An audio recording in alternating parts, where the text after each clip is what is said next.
आज का एपिसोड शुरू होता है श्याम हरी मित्तल से, जो कहते हैं कि उनकी बेटी के साथ बहुत बड़ा अन्याय हुआ है। तभी एक चपरासी कॉफी लेकर अंदर आता है, जिस पर मित्तल गुस्से में पूछते हैं कि मना करने के बावजूद वह अंदर क्यों आया। अरमान बीच में आकर समझाता है कि चपरासी तो बस अपना काम कर रहा था। मित्तल बताते हैं कि उनकी बेटी की तबीयत ठीक नहीं है और उन्होंने चपरासी को डॉक्टर बुलाने भेजा था, लेकिन वह अब तक इधर उधर घूम रहा है।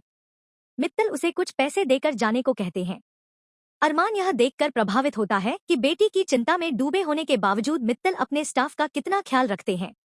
मित्तल कहते हैं कि उनका स्टाफ सिर्फ कर्मचारी नहीं बल्कि परिवार है। लोग सोचते हैं कि हर अमीर इंसान निर्दयी होता है और उसके बच्चे बिगड़े होते हैं, लेकिन ऐसा नहीं है। इसके बाद मित्तल अरमान को एक चेक देते हैं और अपनी बेटी के लिए इंसाफ दिलाने की गुजारिश करते हैं। अरमान कहता है कि केस लेने से पहले वह मेहर से मिलकर सच्चाई समझना चाहता है। मित्तल अरमान को मेहर के कमरे में ले जाते हैं। मेहर अंधेरे में अकेली और डरी हुई बैठी होती है। जैसे ही वह अरमान को देखती है, डर के मारे चीख पड़ती है। इसी बीच मायरा क्रिसमस की सजावट देखकर बहुत खुश होती है, जबकि अभीरा अरमान को लेकर परेशान रहती है। तभी तान्या अभीरा को फोन कर पूछती है कि क्या अरमान मेहर मित्तल से मिलने गया है, और बताती है कि यह एक हाई प्रोफाइल केस है जिसमें मेहर पर हत्या का आरोप है। यह सुनकर अभीरा चौंक जाती है, क्योंकि मेहर वही महिला है जिसे उसके साथ वुमन अचीवर अवार्ड के लिए नॉमिनेट किया गया था। उधर अरमान मेहर की ओर बढ़ता है तो उसका पैर तार में उलझ जाता है और वह गिर पड़ता है। मेहर की टूटी हुई हालत देखकर अरमान भावुक हो जाता है।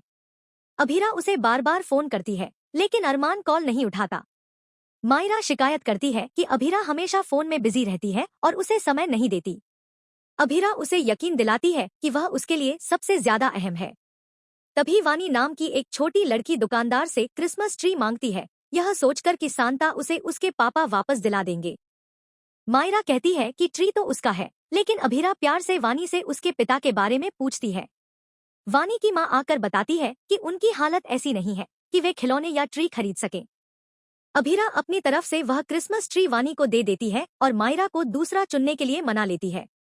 वानी खुशी खुशी चली जाती है।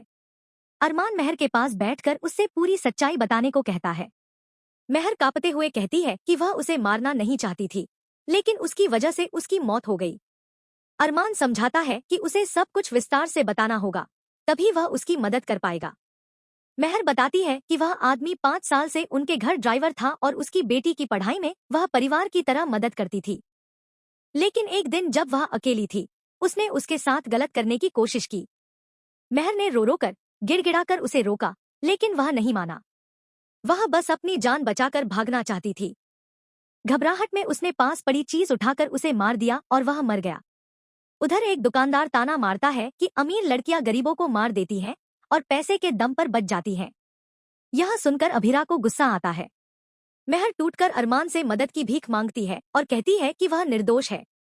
कावेरी की हालत याद कर अरमान मेहर का केस लेने का फैसला करता है और मित्तल को बताता है कि वह उसकी बेटी के लिए लड़ेगा। घर लौटते वक्त कुछ गुंडे अभीरा और मायरा से बदतमीजी करते हैं। अभीरा तुरंत मायरा से कार लॉक करने को कहती है। जब वे हद पार करते हैं तो अभीरा उन्हें थप्पड़ मारती है और डटकर मुकाबला करती है। एक गुंडा जब मायरा पर हाथ उठाने की कोशिश करता है तो अभीरा उसे ढाल बनकर बचाती है। डर के मारे गुंडे माफी मांगते हैं। अभीरा उनसे सवाल करती है कि औरतों की इज्जत तभी क्यों याद आती है जब वे जवाब देना सीख जाती हैं। मायरा अभीरा को कसकर गले लगा लेती है। अभीरा उसे सिखाती है कि ऐसे लोगों से डरना नहीं चाहिए और अगर कभी अकेली हो तो किसी भी आंटी के पास भाग जाना, क्योंकि एक औरत हमेशा दूसरी औरत की मदद करती है। वह वादा करती है कि वह हमेशा उसके साथ रहेगी। अभीरा और मायरा घर लौटती हैं तो पोद्दार हाउस में क्रिसमस की सजावट देखकर हैरान रह जाती है। अभीरा कहती है कि जश्न तो गोयनका हाउस में होना था। तभी कियारा और अभीर अपने साथ कावेरी को लाते हैं और कहते हैं कि जब कावेरी यहाँ है तो उसका आशीर्वाद भी यही होना चाहिए। कियारा भावुक होकर बताती है कि उन्होंने अभीरा को अपनी परेशानियों के बारे में इसलिए नहीं बताया क्योंकि वह प्रेगनेंसी में है। अभीरा कहती है कि कियारा की जिंदगी में बहुत समय बाद खुशियां लौटी हैं, इसलिए वे उसकी शांति नहीं तोड़ना चाहते थे। सुरेखा कहती है कि परिवार खुशियां ही नहीं, दुख भी साथ बांटने के लिए होता है। अभीर बताता है कि यह सब जरूर अभीरा की ही सोच है, क्योंकि वह हमेशा सबको दर्द से बचाना चाहती है। अभीरा पूछती है कि उन्हें सच्चाई कैसे पता चली। कियारा बताती है कि मनीषा का नकली गहने न पहनना, अभीरा की झूठी मुस्कान और रस्मों में परिवार का न आना, इन सब ने उन्हें शक में डाल दिया और धीरे धीरे सब पता चल गया। कियारा अपनी ज्वेलरी और बचत अभीरा को पोद्दार फर्म और बच्चे के लिए देती है। अभीरा मना करती है, लेकिन कियारा जिद करती है। आखिरकार अभीरा स्वीकार कर लेती है। पूरा परिवार भावुक हो जाता है।